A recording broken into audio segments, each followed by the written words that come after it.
Programming Throwdown, episode 105, a chatbot with a brain with Peter Voss. Take it away, Jason. Hey, everybody.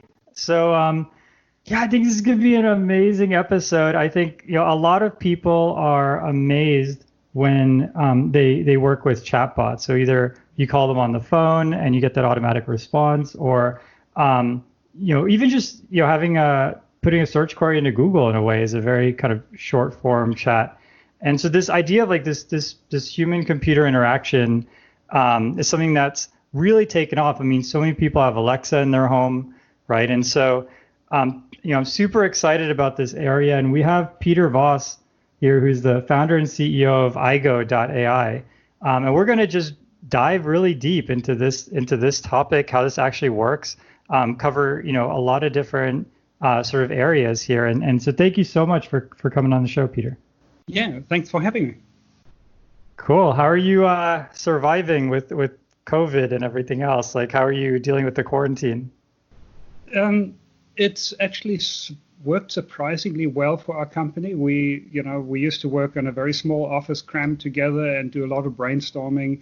And now everybody's working remote, and I thought it would really be very detrimental. And we somehow managed to adapt. So I've got an awesome team, and so far so good. We still miss some of this close collaboration brainstorming, and I think we're missing out on some of that. So hopefully we'll be able to get back to that. Yeah. Have you tried any of these whiteboarding, like collaborative whiteboarding apps? We've tried some over the months, but nothing. I don't think we have quite figured out how to get the same dynamic as people sitting around the table. Yep. Yeah, we've had the same experience where we've tried a few of them. There's actually a physical one that Microsoft sells, or maybe it's Google, I don't remember. But there's a physical board where you write and as people write, it shows up. Yeah. Like hugely expensive. Yeah. Yeah, it's insanely expensive, and there's delay. So some people who are listening to the show probably can't see this, but in this case, I'm in my house. Patrick's on a spaceship. You can imagine the kind of delay that's going to have. So many light years. But you feel it, when you're working with your team and you write something or you see someone write something delayed. It's kind of this uncanny valley where it'd almost be better if it just had an artificial delay. It wasn't just kind of always following you a little bit behind. Anyway, it is what it is. So we'll have to kind of just live with that. But we're doing okay. So. Cool. So aigo.ai focuses on conversational assistants. And so how does this work? Do you is it kind of like a single assistant that you build that many people use, or do you have custom assistants for different consumers? Yeah. So our product is actually now in sort of second major generation. We launched the first generation actually in 2008, 12 years ago. And there we focused on automating call center calls intelligently. Everybody hates calling into a call center and having a robot, press 1 for this, or doesn't understand you. So that's the market. We basically, these things are called IVRs, interactive voice response. And basically what we're offering in a company called Smart Action is an IVR with a brain. So it remembers what you said earlier in the conversation. It has deeper parsing, deeper understanding, has some reasoning ability, and so on. So they're much better conversations. That was our first generation, focusing on automating call centers. The second generation with aigo.ai, we just launched commercially last year. Here we're focusing actually on chat channels initially. Because there's huge demand. That's the biggest sort of growth area in customer interaction. And we are focusing on enterprise applications right now. So, large companies that want to give hyper-personalized customer support.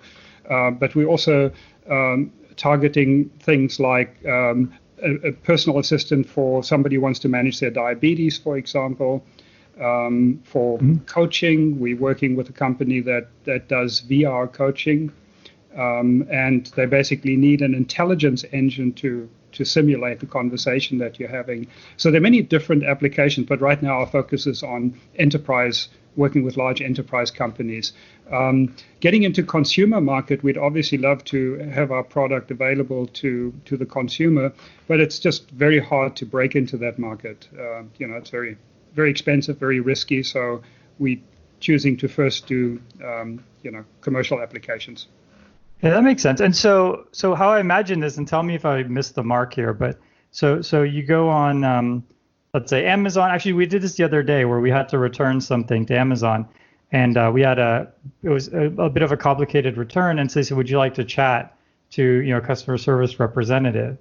And so we did, and we had this quick, chat within the Amazon website. And then they were able to sort of sort it out for us, right?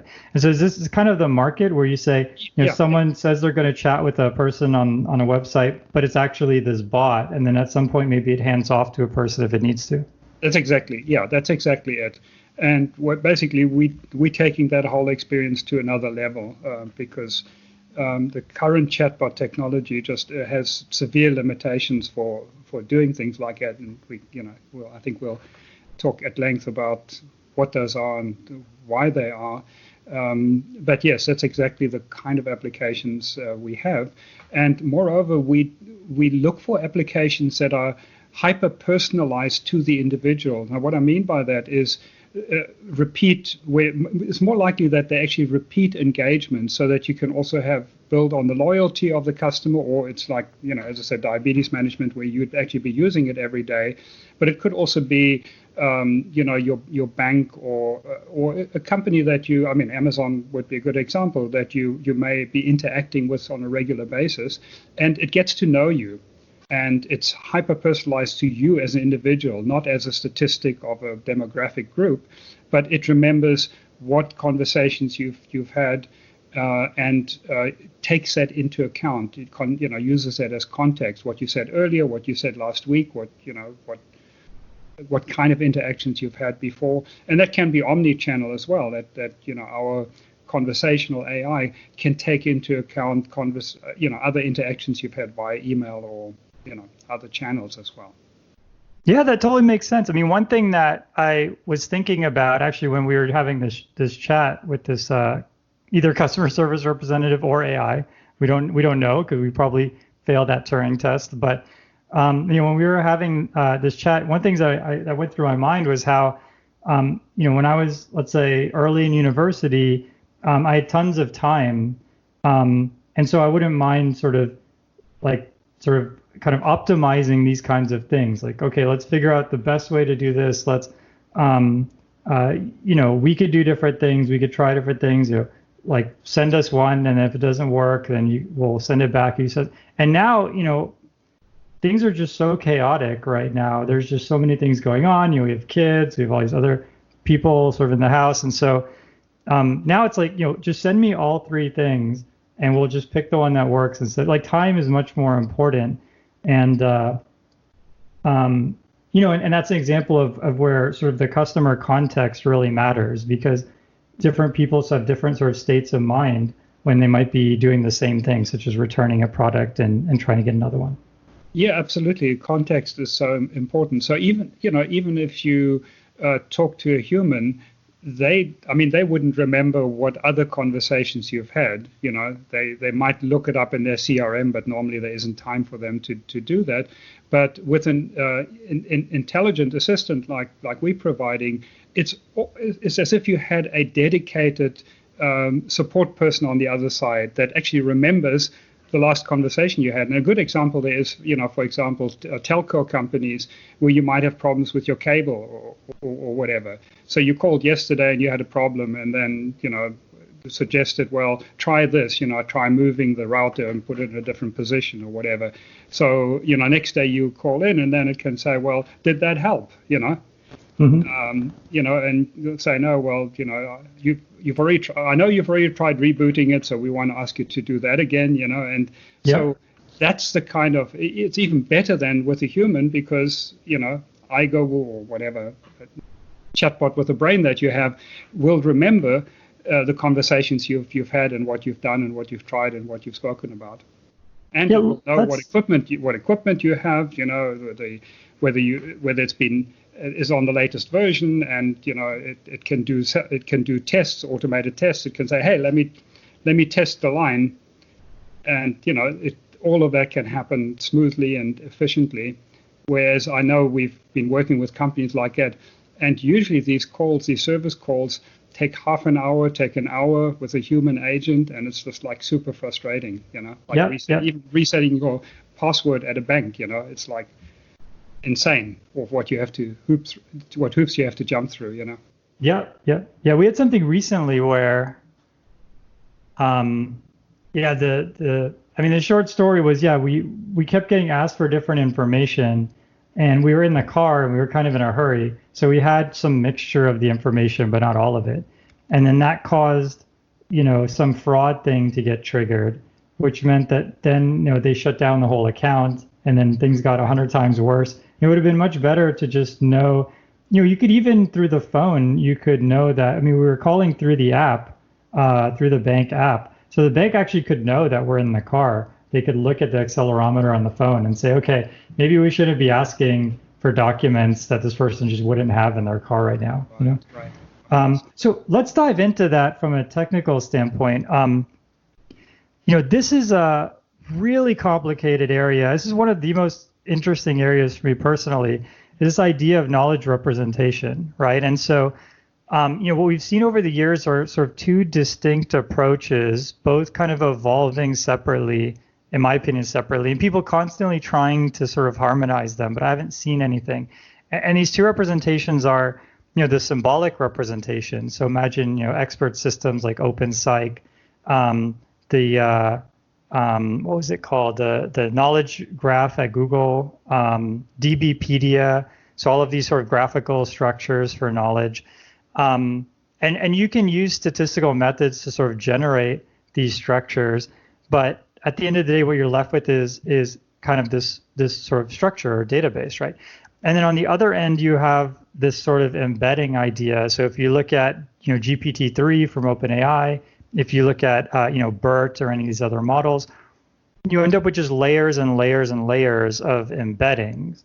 And so these embeddings are kind of projections into some latent space. And so, I think both of these, are extremely powerful, right? We've seen extraordinary things come out of language translation, for example, where, they feed in a sequence of words in one language. It goes into this huge soup of embeddings, and then a decoder emits words in the other language, and it works remarkably well, amazingly well. But to the point you made earlier, it's very hard to go into that soup and say, what do you know? Like, it's very hard to extract from this embedding, like, oh, this person had an issue with their router earlier. And so it's sort of like once you go into that embedded space, it becomes this kind of black box, right? And so I noticed on the, on aigo.ai, they talk a lot about, deep learning and the challenges there. And I totally, can level with that. I think that you end up with this system that's very expressive, but not very interpretable. And so what are your thoughts on that whole dynamic? So there's quite a lot to unpack there. It really depends on the application that you have, how useful, let me call them statistical models are. And for sort of a simple stimulus response type thing, like a search or FAQ or, something like that, that can be very powerful if you have the right training data and, it's tagged correctly and so on. So that can be, just it's the right tool for that. But there are some really fundamental limitations of statistical methods, certainly the way they're employed right now. And one of the key ones I can highlight is that it cannot learn interactively in real time. You basically train the model at the factory, as it were, and then you deploy it. But when you deploy it, it's read only, and that's just, it's a death blow for any intelligent conversation that you have. If you had a personal assistant, if you're talking to another human and you said something and the next sentence there'd be no recognition of what they've said, or it would just be some garbled kind of thing. I mean, let's take something that is trivial for a 5-year-old child. If I say just 5 words, 6 words, my sister's cat Spock is pregnant. So a 5-year-old child wouldn't immediately know, okay, Peter is speaking. I have a sister. A sister has a cat. The cat's name is Spock. You might think it's male from the name, and then you hear it's pregnant. I know it's female. So that information is immediately available, to a human, and to any intelligent conversational AI, it should be as well. So the next sentence might be, she's really big. Okay, well, the cat's big because she's pregnant. Or you might ask, when will the kittens arrive? And that sort of thing is just impossible, and it's trivial. I mean, it's trivial from a human point of view, what you expect in a conversation, to remember and not statistically, but to actually integrate what you hear, to immediately integrate into your knowledge base, knowledge graph, that information. And with statistical systems, they cannot even learn. Certainly the bulk of the ones that are out there, they simply cannot learn. Do one-shot learning, interactive learning, in real time. So you're dead in the water, basically, from that. But even if they could, they would need a reasoning engine as well to say, okay, where does that knowledge that I've just heard actually fit into my knowledge graph? Right. And of course, them being a black box, I mean, it's like impossible to know how you would even, where you would put that in your network. It's like an impossible task to do that. Yep. So it's really a complete dead end for having intelligent conversations. You really do need a knowledge graph that is not opaque, and that you have a reasoning engine, that you can have one-shot learning. And I mean, we see the same limitations in image learning, even. Not that it's not an area we're focusing on now, but again, a child can learn a giraffe by seeing one picture of a giraffe. And it will be able to recognize toy giraffes, pink giraffes, and baby giraffes, and so on. No problem with one picture. With deep learning, you need hundreds or thousands of examples, and even then, it can easily be fooled. So there's something just fundamentally wrong with or limiting using big data statistical approaches that don't have one-shot learning, that don't have reasoning involved.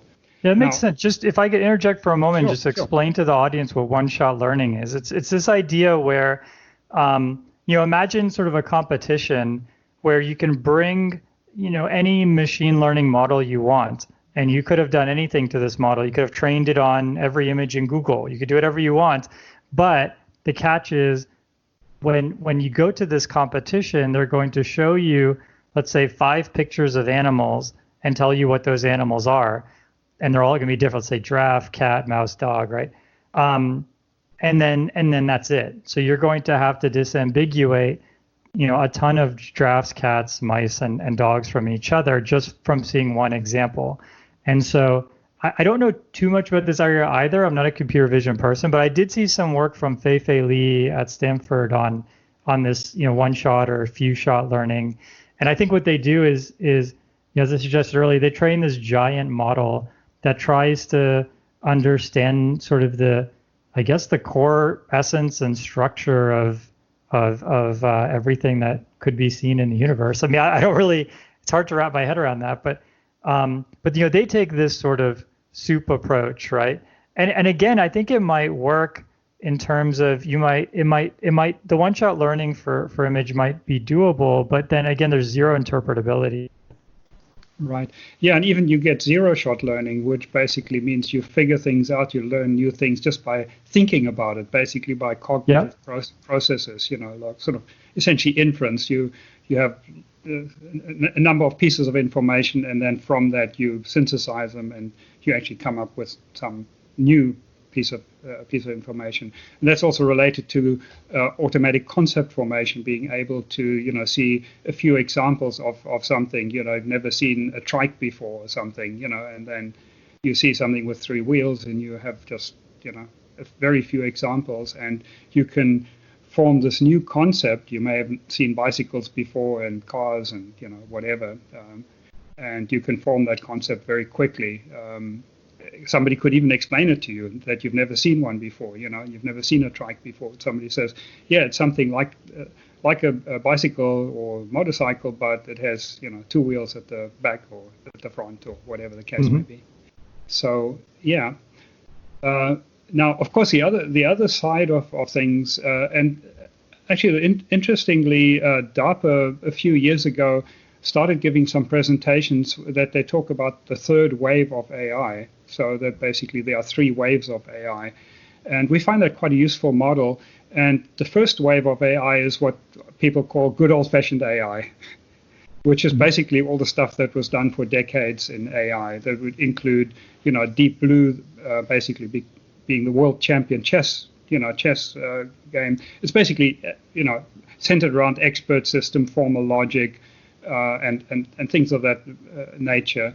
And, a lot of AI was basically done that way, narrow AI. And that's the first wave. And the second wave hit us like a tsunami about 8-9 years ago when people finally figured out how they could use neural networks in a, very, very impressive way, partially down to just the massive amounts of data that large companies had accumulated that they never had before, and a massive amount of computing power. So, 2 of the ingredients that were missing before is having that massive amount of data and computing power, and then a few tweaks to the algorithms, and that really is what brought us the revolution of deep learning, the specialized field of machine learning.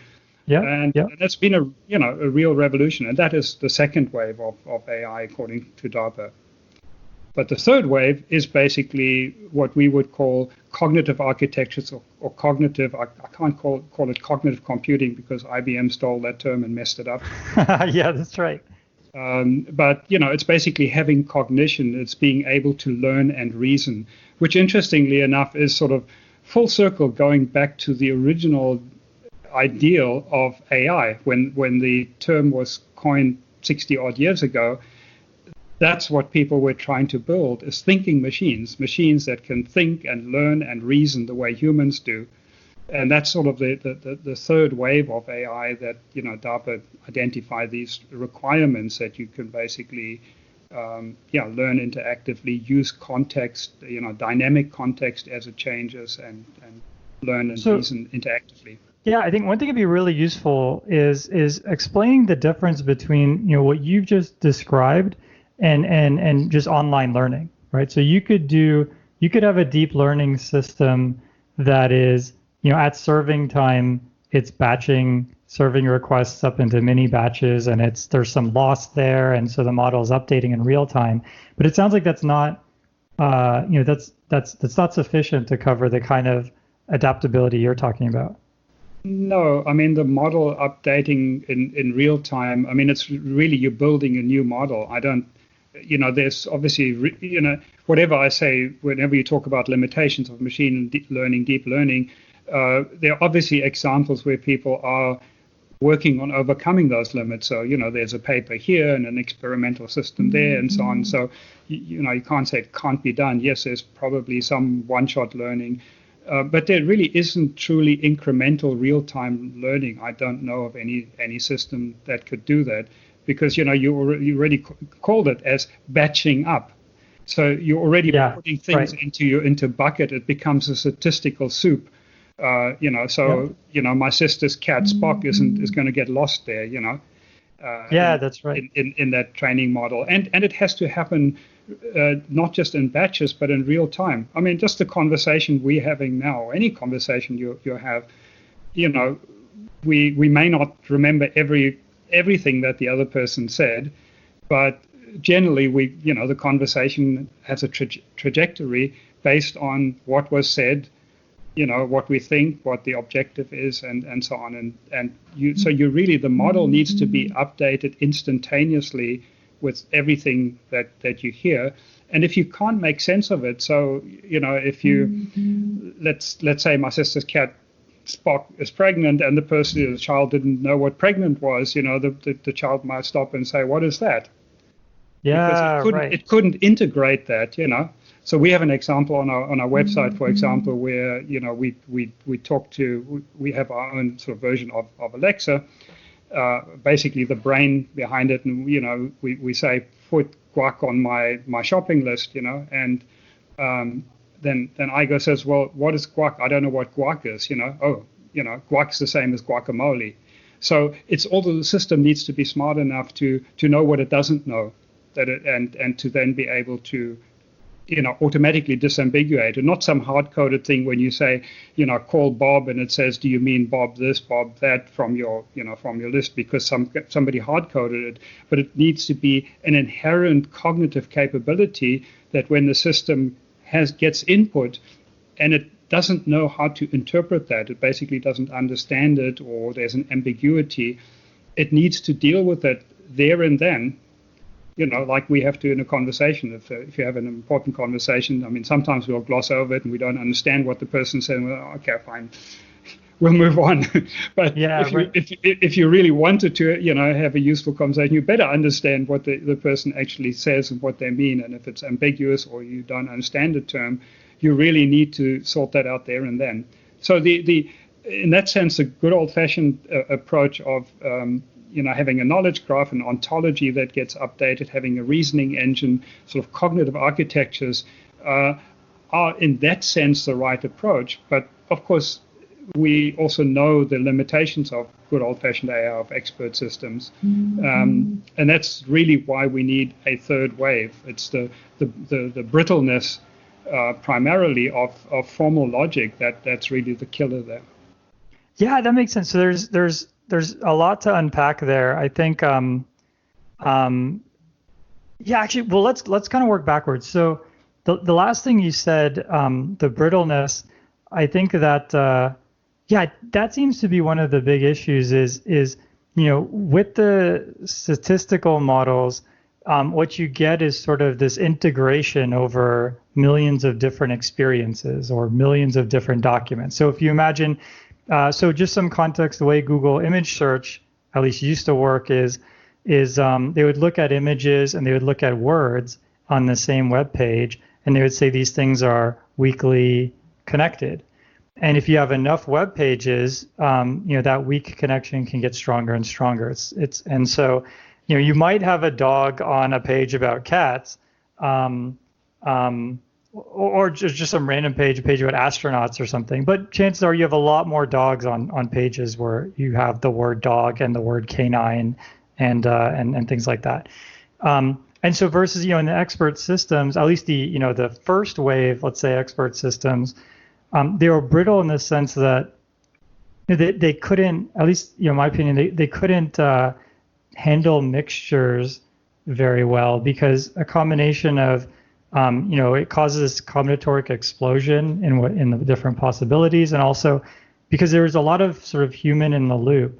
I think for OpenSlake, a lot of that is written by people. I know some DBpedia and some of these other ones have been kind of scraped off the internet, and but there's a lot of hand engineering there. And so how do you think we're going to sort of overcome that, and maybe sort of, I guess, take the best of these sort of symbolic systems that have been traditionally curated by hand, and like WordNet comes to mind, right? And some of these statistical methods where you're using a lot of electricity, but you're not using a lot of human effort, right? Right, right. So I believe the answer lies in what DARPA calls the third wave, and one way to describe it is as a cognitive architecture. So you basically start off by asking yourself, what is intelligence? What does intelligence entail? And, you can kind of make a practical laundry list of things. And, we've already spoken about some of the key ones is to be able to learn interactively, to be able to understand, deeply understand, and know when you're not understanding stuff. And to be able to reason about things. So those are, maybe three key things. And your architecture needs to inherently be designed to be able to cope with that. Now, some of the cognitive architectures have been around for a few decades, and they haven't really worked that well. But primarily, the reason they haven't worked well, and I just want to interject here, neural nets, also for decades, people worked on it, and you could say, well, neural nets don't really work, Yep. They don't work until they do, Yeah, exactly. until somebody figures out how to get them to work. And I believe that's sort of where we are with cognitive architectures. People have tried to get them to work, and they haven't worked for reasons which I believe we understand quite well. So, one of the things is they are based on formal logic. Most of them are based, or pretty much all of them are based on formal logic. And formal logic, like the problem that Psych had, can't handle contradictory information. So, what Psych ended up doing, having microdomains where within the microdomain, it had to be consistent, but the domains themselves didn't necessarily have to be consistent. That's sort of roughly how they dealt with that. But that's not nearly fine-grained enough. You can read that Google bought DeepMind for 400 million, and another article, Google bought DeepMind for 600 million. And you say, well, and your system really just needs to be able to take them in stride as we can. Okay, well, there's something not resolved until you find out the one was a newspaper report from the UK and the other one from the US. So the one was in pounds and the other one was in dollars. Yeah. But you can, in the meantime, you need to basically capture that knowledge, and a formal logic system would just fall apart. If it had this contradictory information, you have fuzzy information. Some guy is a short basketball player, hey, the poor guy's only 6'5" or something, Yeah, right. So he's a short person, So being able to contextualize what, the meaning of things, that those kind of things. So formal logic hasn't been able to deal with that. So the answer lies in basically having a knowledge representation and a logic engine, a reasoning engine that can inherently deal with contradictions, with fuzziness, in an effective way. So I think that's really the way to go. Now, the question you asked about not having a human in the loop to get the knowledge, this is really, really tricky. We as humans just pick up such an enormous amount of common sense knowledge. Even a 2-year-old has it about how the world works. And to get that knowledge represented properly in an AI is really, really hard, and especially if you don't have embodiment. If it's not actually a robot that crawls around or walks around in the real world and learns. But do you feel like it's genetic? Do you think that a lot of this information is multi-generational and it's encoded in that way, or do you think that we are able to really kind of bootstrap? Because the 2-year-old thing blows my mind, or even just a baby is able to have so much common sense reasoning. I don't have any data, but just like intuitively, it feels like there's got to be some kind of genetic stamp there. Yeah, I think there is, and that's it's kind of a very difficult thing to unpack. Basically, nature versus nurture, So we're clearly not a blank slate. Babies are not a blank slate. That's for sure. But is there, are we born with knowledge? I don't think there's evidence that we are born with knowledge per se. But again, it's very tricky. Where do you draw the line of what you call knowledge? I mean, a baby knows where it's going to get fed, or what it needs to do to get milk. So it has those instincts, that are obviously in DNA as they are for animals.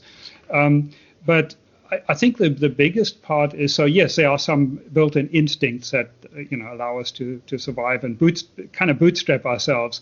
But I think the bigger thing is sort of built-in feature extraction.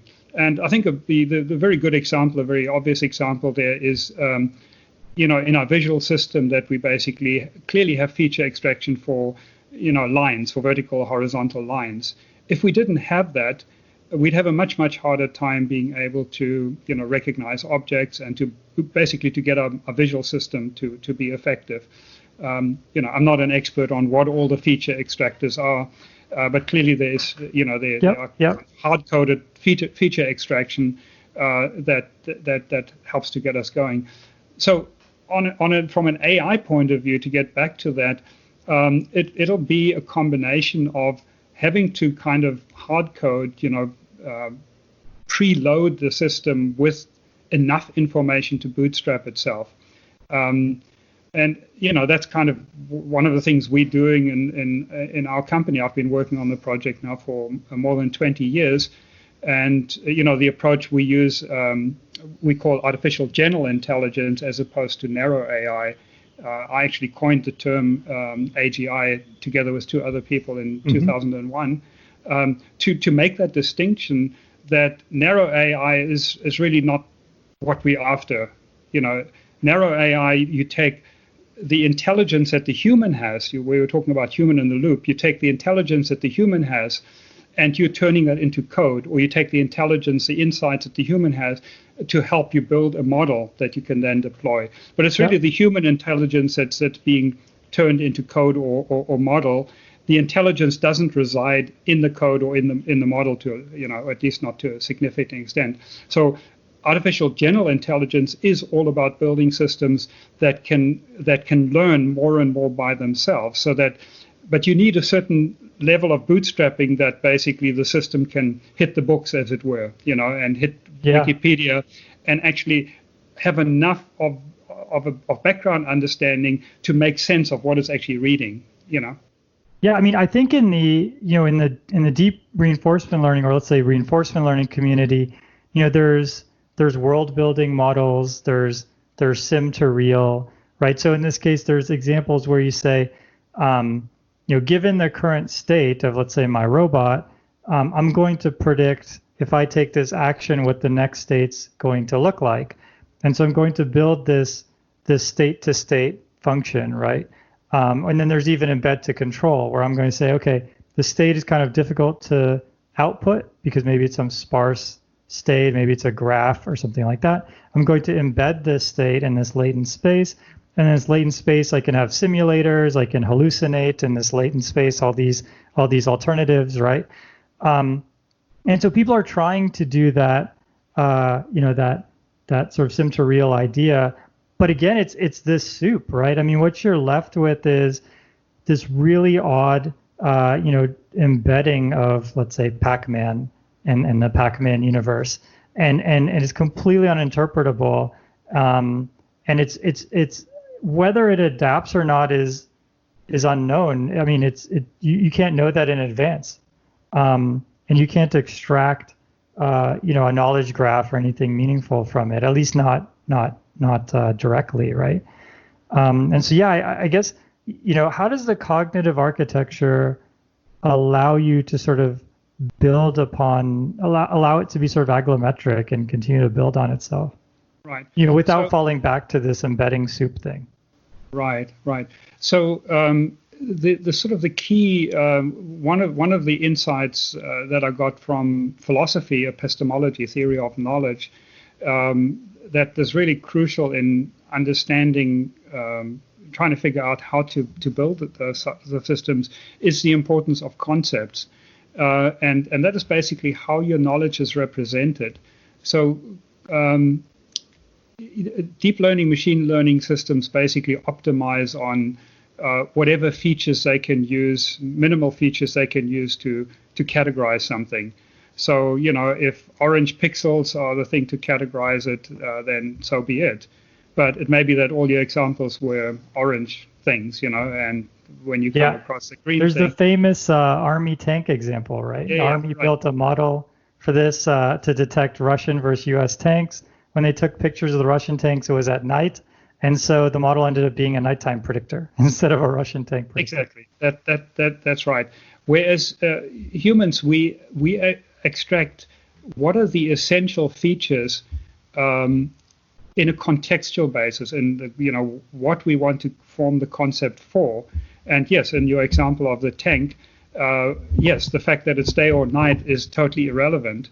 So therefore, that's not a feature that we would encode for a tank. And we know that because of the background information that we have and the purpose that, why, this is all subconscious, of course. We know what this concept is supposed to be used for. And that can adapt, that can change over time. You may, as a child, the concept of a dog or a cat may be, hey, it's something to play with and, can bite you or whatever, the case may be. But then you become a vet and suddenly the concept changes very, very dramatically, in terms of, well, what kind of cat is it, what does it look like, and can you detect the particular ailment or whatever. So the concepts themselves can also change and adapt to the use that you want to put the concept to. But the concepts themselves need to represent the key features, the essential features for the purpose that you're trying to put it to.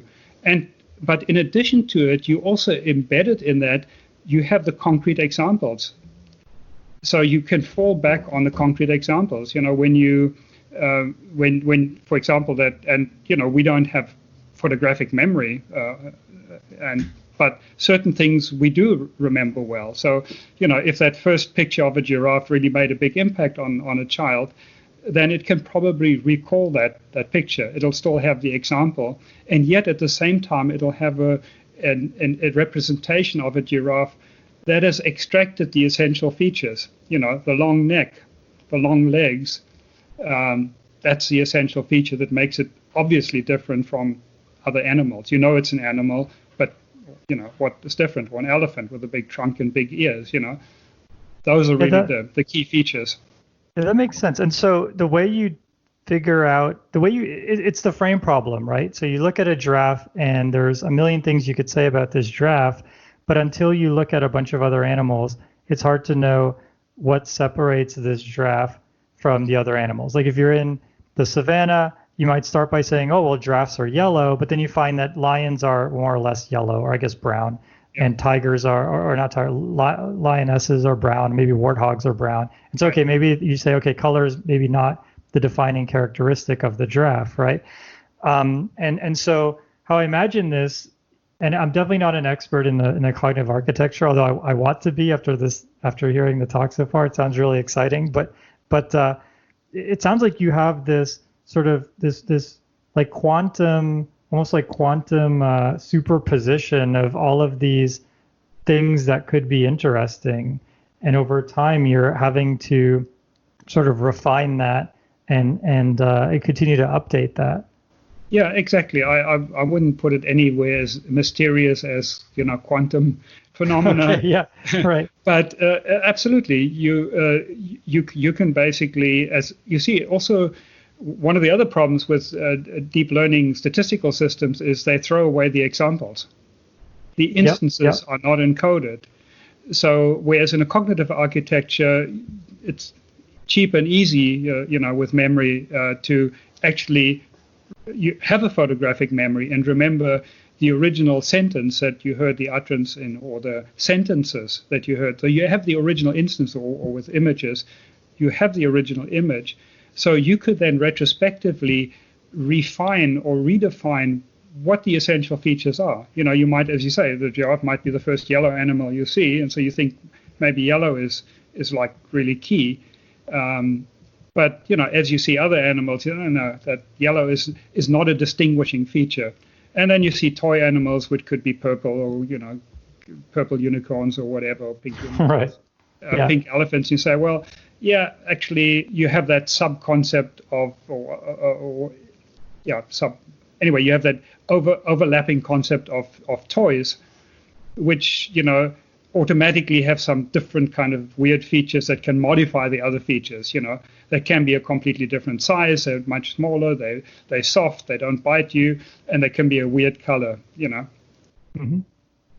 But you can still tell a giraffe from an elephant, a toy elephant, by just extracting, using different features within that context. Yeah, that makes sense. So one thing, a lot of these systems you're building, you have to have conversations or are designed to have conversations with real people. And so humans have set up kind of our own vocabulary or our own sort of common sense reasoning. And that might not be optimal or even close to it, but it's sort of, it is what it is. If you want to talk to a human, you're going to have to use the sort of common sense atoms that a human would use, right? And so how do you sort of reconcile that? I imagine if you really started from scratch, saying we're going to build this kind of knowledge graph, then it's going to say, oh, giraffes have a bend in their ear and other animals don't. But no person would ever think about a giraffe in that way, right? How do you deal with that disconnect? Right. It's a very interesting question, because when I started on the project, initially we were in pure R&D mode. We basically took the ideas that I'd come up with of cognitive architecture and built various prototypes. So we had a virtual mouse living in a virtual environment and learning, it had, virtual ears and nose and whiskers and so on, and to learn in the environment. And we then had different prototypes with different animals, dog, and then we had child, and we tried that. And then we decided we would focus on natural language, but at adult level, basically. And so we spent several years teaching the system a whole lot of different things that we thought it should know, the kind of background knowledge that it should know. But then when we commercialize, when you try to now use the system in a real life situation that is going to do a job, a useful job, you actually in a way have to dumb down the system. Yeah. But it's actually not that different from you might be offshoring your call center operations, and you don't want the person in wherever they are in India or Philippines or whatever say, hey, I know how to sell this product much better than my boss told me to do, and I'll go off script and just do that. No, you want the person to stay on script. That's what the company has learned. So we need to basically constrain aigo to stay on script, as it were, and to say things that people would expect, and to listen for things that we would expect people to say at that time, and not try and learn new things, and form new concepts. So in that sense, you're kind of dumbing the system down for that. So the kind of research path to give it true open intelligence and the commercial practicalities, do tend to diverge, and that's one of the challenges I've had since commercializing it, is to make sure we can still continue cranking up the IQ and make the system more and more intelligent, but without it going off script, so to speak, without it trying to be too clever and obviously not clever enough. So that's kind of one of the challenges, and I actually call it the AGI trap. That to build a commercial system, it's almost always easier to hard code things and to do them in a narrow AI way than to try and do them in a sort of really cognitive architecture way. And so we need to strike that balance. So yeah, you pointed on a very important issue there, that general intelligence at a baby level is not that useful. Yeah, right. And I think that actually, you could extrapolate that to a lot of different domains. And let's look at robotics, for example. A robot, people are so worried about robots taking over jobs, but it's not just that the robot has to be able to do the job, but it has to be able to be more efficient than a person. I mean, if you have a robot, but it's going to require I don't know, $20 an hour worth of, maintenance, and maybe it fails every now and then. And well, then, and if it's doing a job that you could have someone do for $15 an hour, then that's no good, right? And so I think you can find almost any domain where what you said is true. I mean, even if you look at video games, so video game AI, you could spend a ton of time. My PhD was on playing various games, and you could spend a ton of time making a really complicated video game opponent. But at the end of the day, the goal of a game is to be fun and to sort of keep people in the zone. And so it's much easier to do that by having a knob. It's like if the person's doing too well, then you just crank up the knob, and there's just more of the same dumb enemies show up next time. Right. Yeah. No, it's. The way we're thinking about it is to. Our goal is to get closer and closer to human level capabilities, because I believe it's going to be enormously beneficial to humanity to have that. And we sort of bootstrapping it through kind of a skeleton where the system, we hard code, or we're not hard code, we don't code it, but we teach the system sort of rough common sense knowledge in an ontology. But we know that knowledge is not the way it should be represented, but it's kind of just to help it bootstrap. So think of it as like a scaffolding that the system should then build its real knowledge around the scaffolding, and eventually the scaffolding itself just dissolves because it now has, it's acquired the knowledge in a way that it really should have acquired it in the first place. So that's kind of how we see the bootstrapping process to higher and higher levels of intelligence. But it's hard. Yeah, I mean, that makes sense. I mean, I think, you see this in the real world. I mean, in with real human beings, and you see this in industry settings as well, where in the real world, you don't let your child put his hand on the stove, right? Like you don't let them learn that the hard way, right? Or stick a fork in a socket or something. Right. So what that means is that they're not going to fully understand what it means to sort of put your hand on the stove until they're older and they understand heat and what heat could do to things and so on and so forth. But the alternative is someone gets seriously hurt. So you kind of have to sort of bias someone's knowledge, right?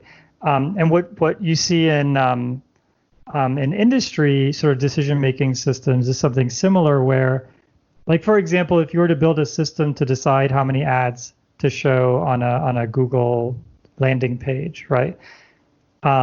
It might want to try to fill the whole page full of ads, right? Because that could be interesting.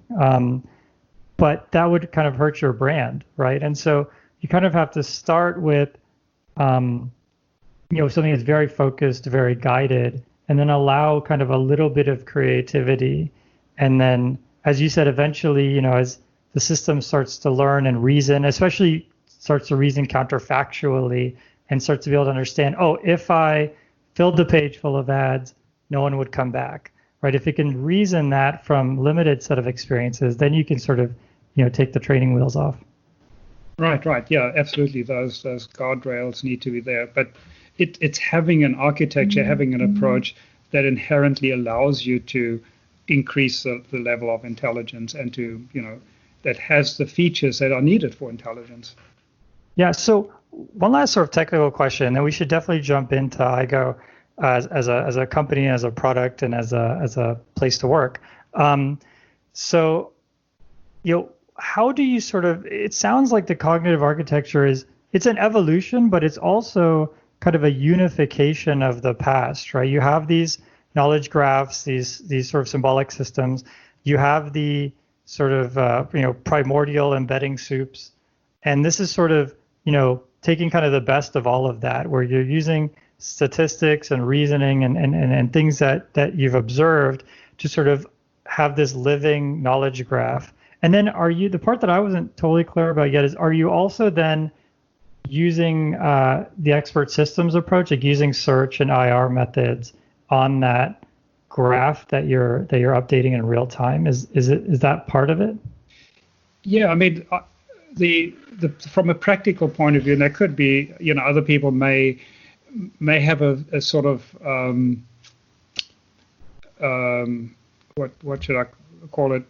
A cleaner theoretical approach than we have. I'm as much a businessman as I am a scientist or researcher, and so to me, I look at it as an engineering thing. Is what's the best way of getting it done? What's the best piece of technology or algorithm or whatever I can use to get a particular component to operate efficiently. Now, if you took a theoretically cleaner approach, you might say, well, no, we can't use a brute force approach, because the brain doesn't do it, or it shouldn't really be using it, or because ultimately not going to be scalable or whatever. So I'm less concerned about that, and we'll use search for some of our algorithms. So we'll use whatever tricks in the book. This is hard enough. We don't want to say that because this is not theoretically as clean as you might like to have it. We've got to get it to work.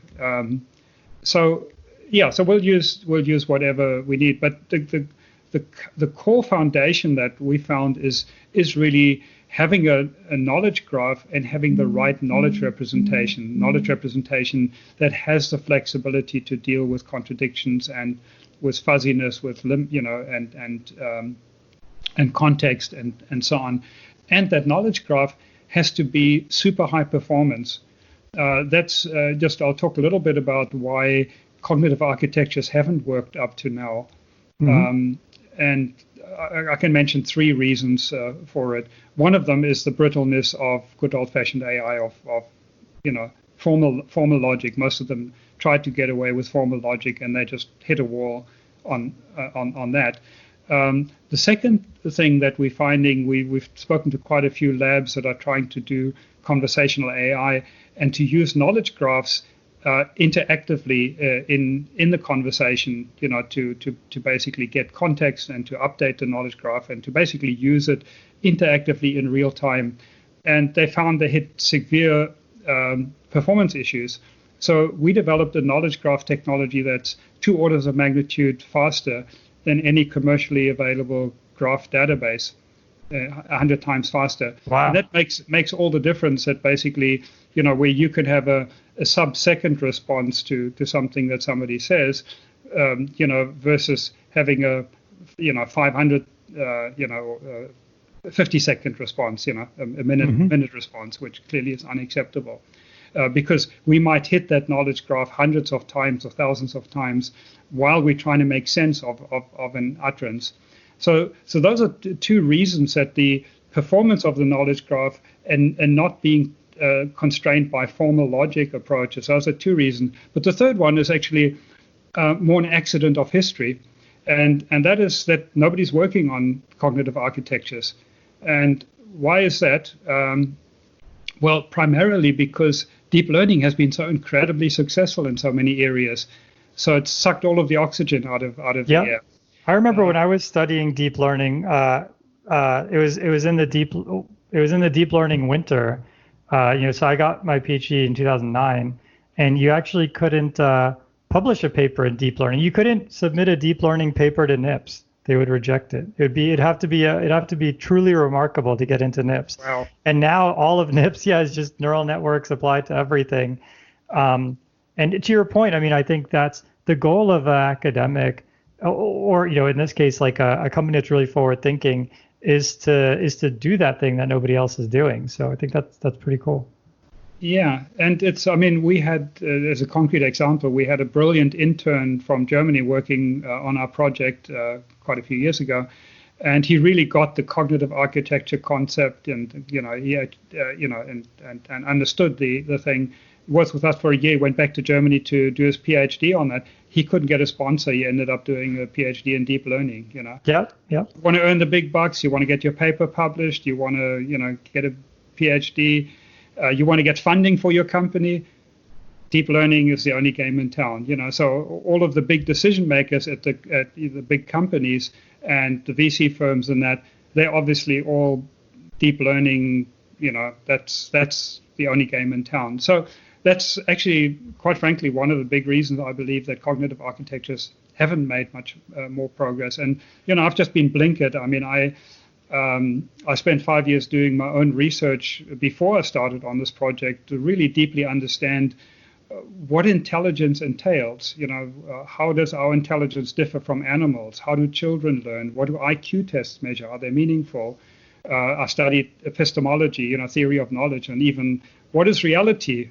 What is our relationship of our knowledge and certainty to reality? And really deeply understanding cognition from all these different angles, from cognitive psychology and of course the different fields of AI, and then I came to conclusion. Okay, we need what I now call a cognitive architecture, and it's just been so obvious to me that that's required. There's no shortcut. That it has to learn interactively in real time, one shot. That's not negotiable.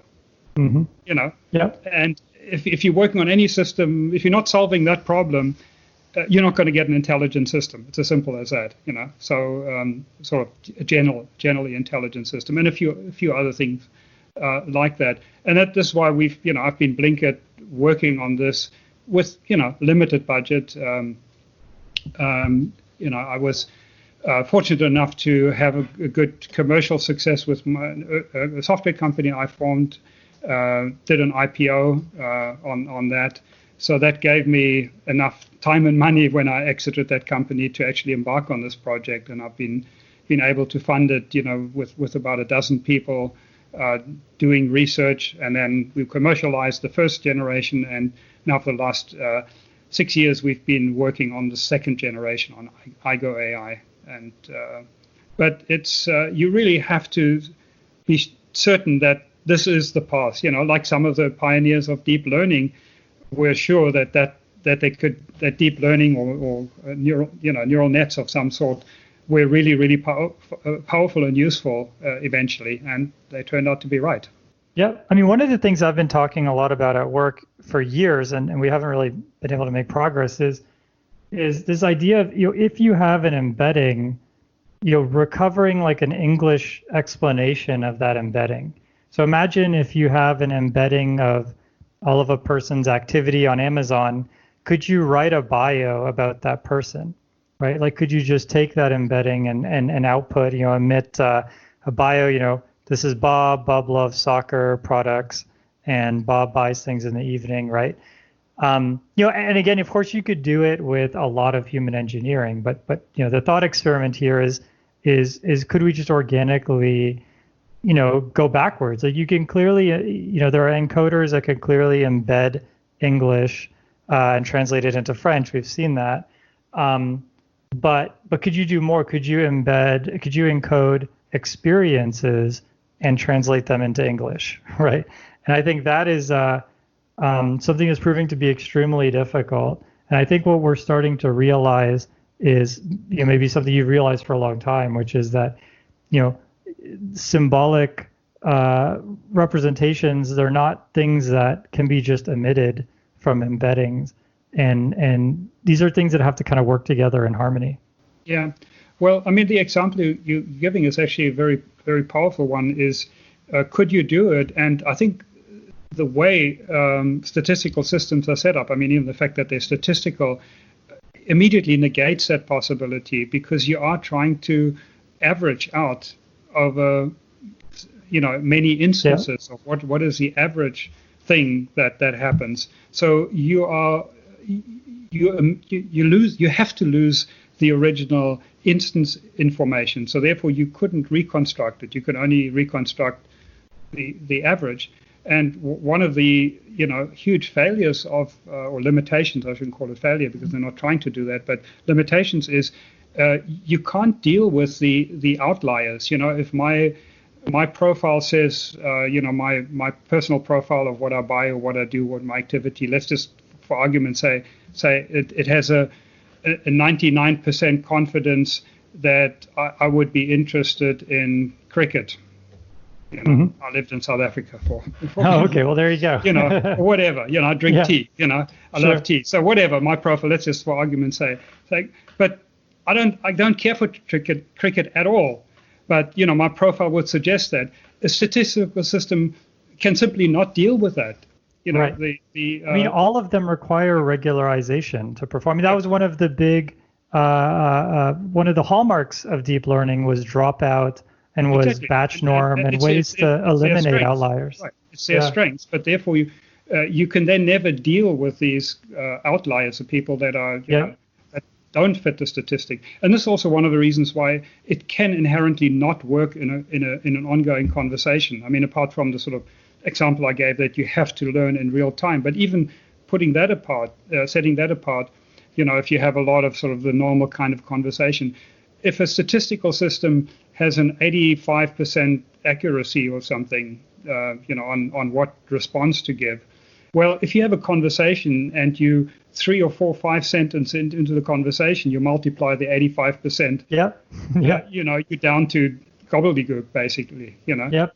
It's not designed to recover either. As you said, it's not designed to ask the pointed questions to. Let's say, hey, I'm lost here. Explain that to me. So and there's actually kind of one last thing I just like to come back, because you've mentioned a few times the relationship between embeddings and symbolic, and Yeah, so they're the problems of how information is encoded in deep learning systems, that it's not encoded in a conceptual format. But you need to have it in a conceptual format to be able to then link it to the symbols, because the symbol refers to the concept. But the concept itself has to be represented in the right way with the right features, and that's why, it will think that, a stop sign is a fridge or whatever, Yeah, right. One thing that I saw from Google that really resonated with me was early on in the embeddings. This was maybe 2011. Deep learning was still kind of catching on, and the person, I can't remember their name. Patrick, you would know this. The person who is the MacGyver of Google, totally drawing a blank. There was a whole page. Jeff Dean, thank you. Yeah. So Jeff Dean, came and gave a talk on embeddings, and they actually were trying to draw symbolic inferences from embeddings. So, for example, you could minus king from queen, and you could minus lion from lioness, and you would get the same vector, right? Yeah.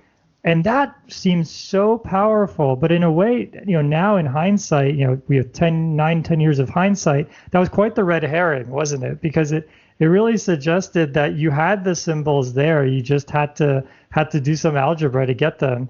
And here we are 10 years later with almost no progress, right? Yeah, I'm actually so glad you mentioned that, because I love talking about that exact example, that it was seen as a revolution, and I always called it a parlor trick, because that's exactly the examples I gave. You could take Paris, subtract France, and add England, and you'd get London or whatever. Yeah, right.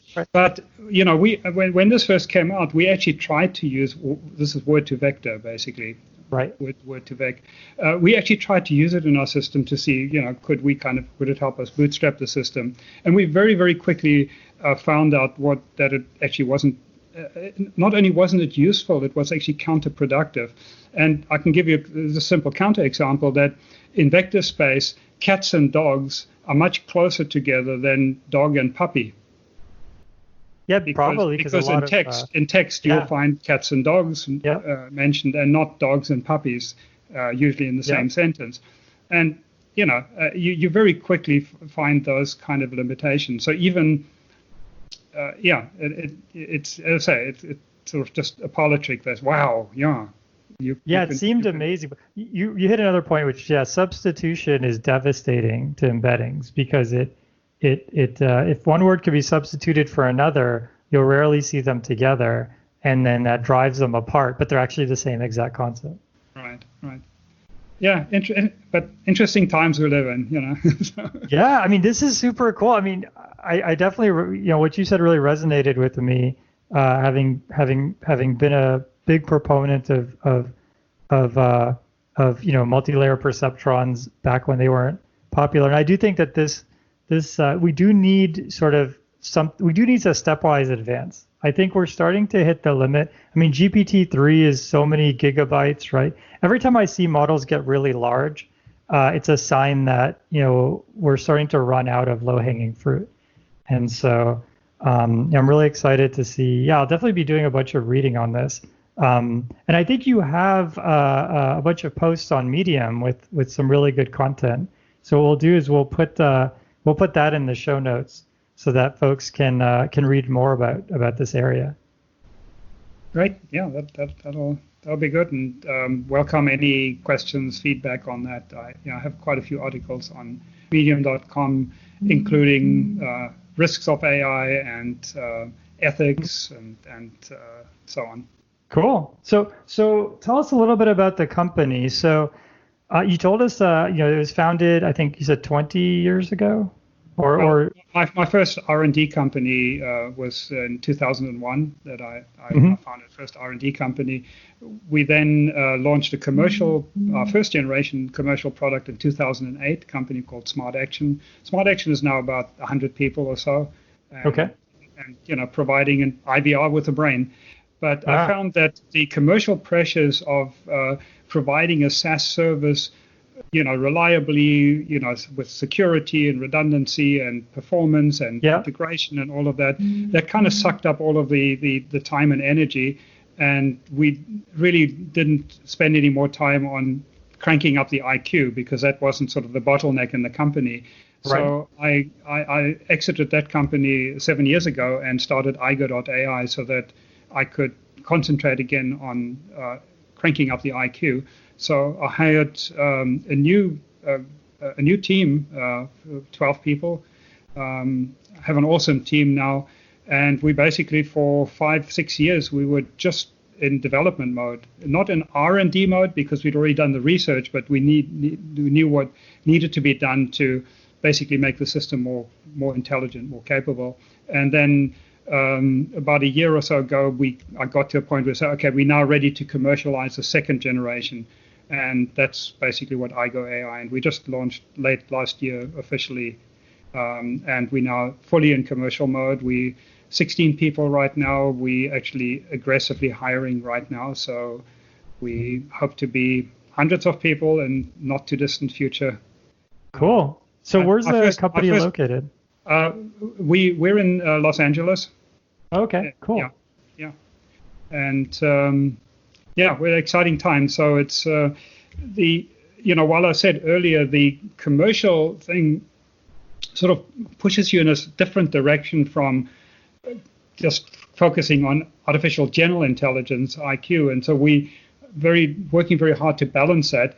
But the commercial activity is also a very, very good reality check because you can have all of the theoretical things in the world. You could write papers about it or beat benchmarks or do whatever, Ultimately, the rubber hits the road when you're trying to use it in the real world. So the commercial aspect I find invaluable, but we just need to, from what we learned previously, is we need to make sure that we have enough resources to keep our development team going full speed while we also commercializing and getting that feedback and the money.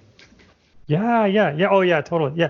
So do you have two sort of separate branches, like a fundamental research branch, and I guess the company is still smaller, but as it grows, right now, I mean, the people we have, we're all hired for their, sort of for the development roles, but as we've gone commercial, they've all been very excited to be part of the commercial team. But yes, we'll be separating it more as we move forward, but we don't want to silo them at all. We want to make sure that there's a lot of cross communication for sure.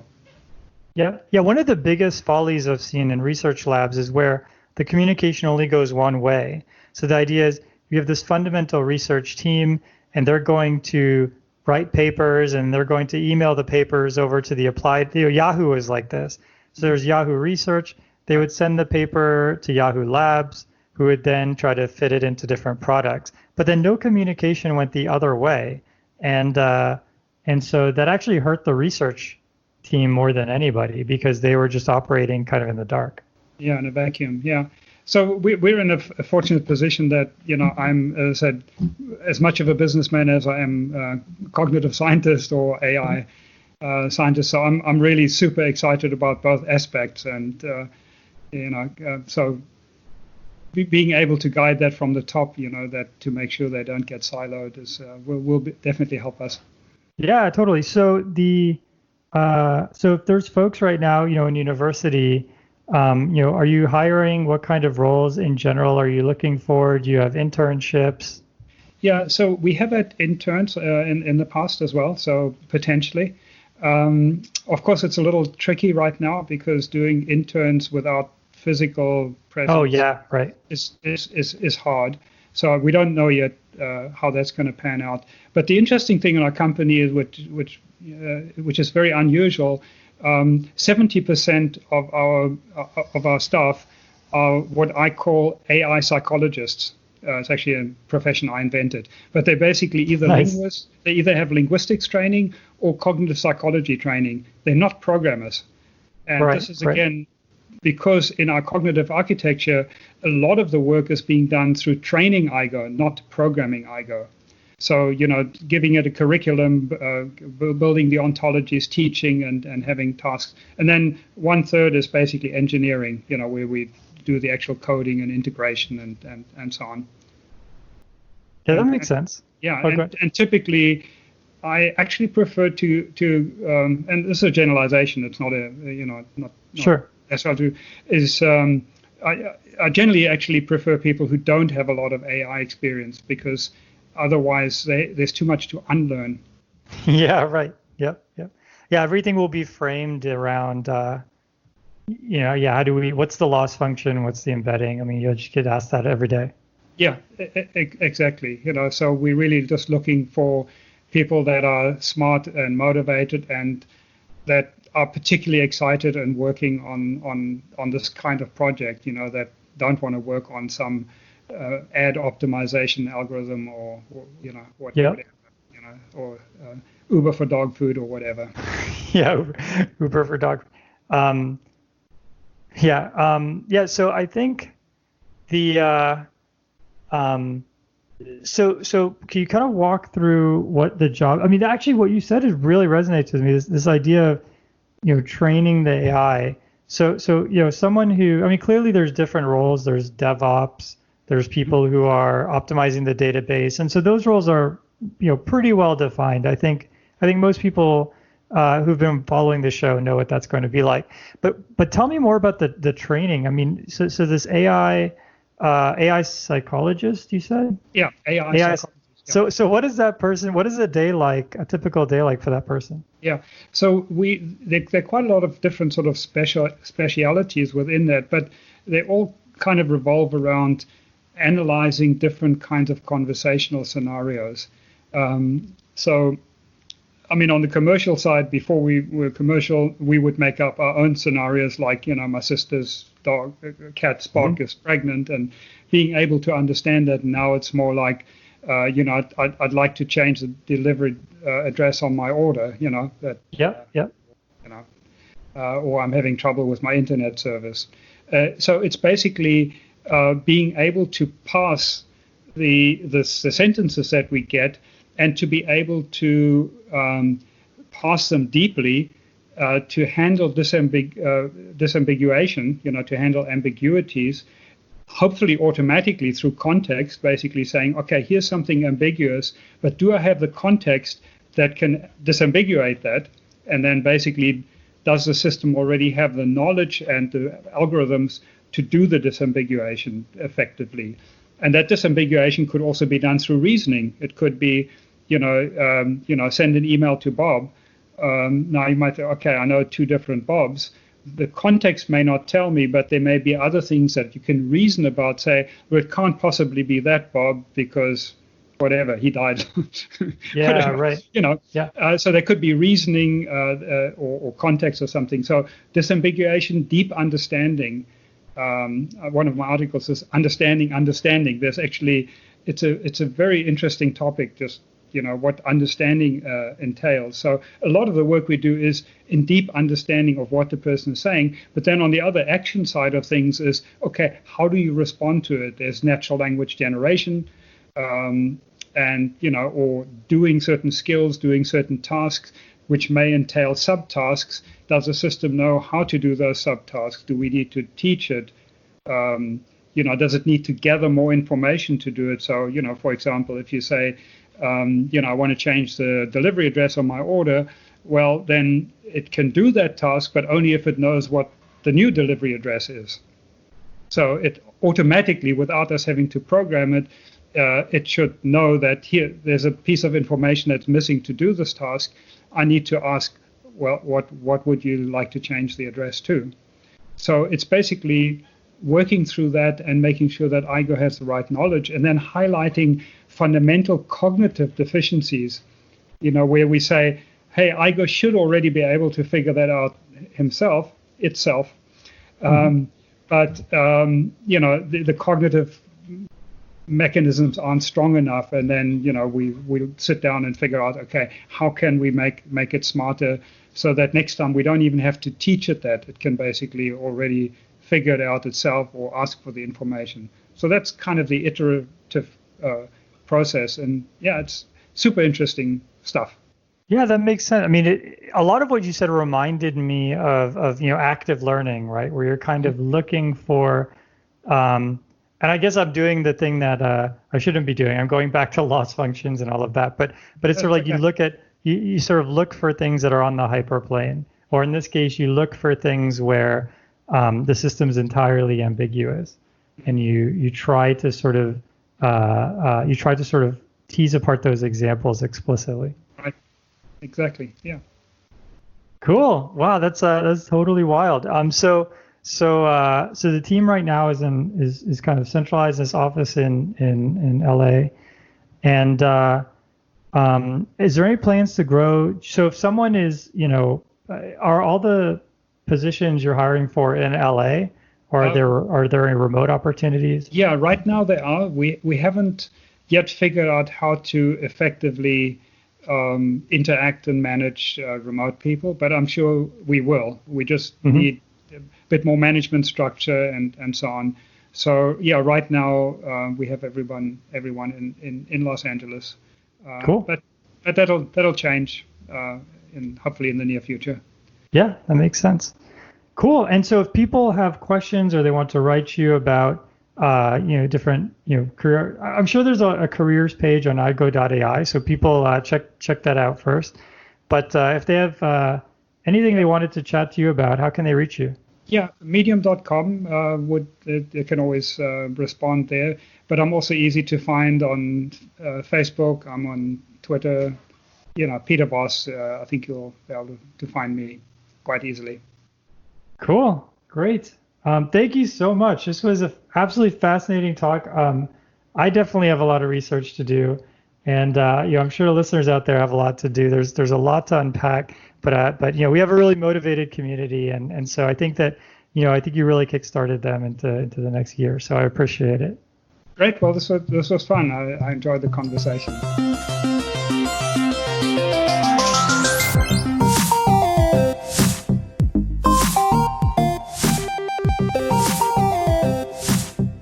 Programming Throwdown is distributed under a Creative Commons Attribution Share-alike 2.0 license. You're free to share, copy, distribute, transmit the work, to remix and adapt the work, but you must provide attribution to Patrick and I, and share alike in kind.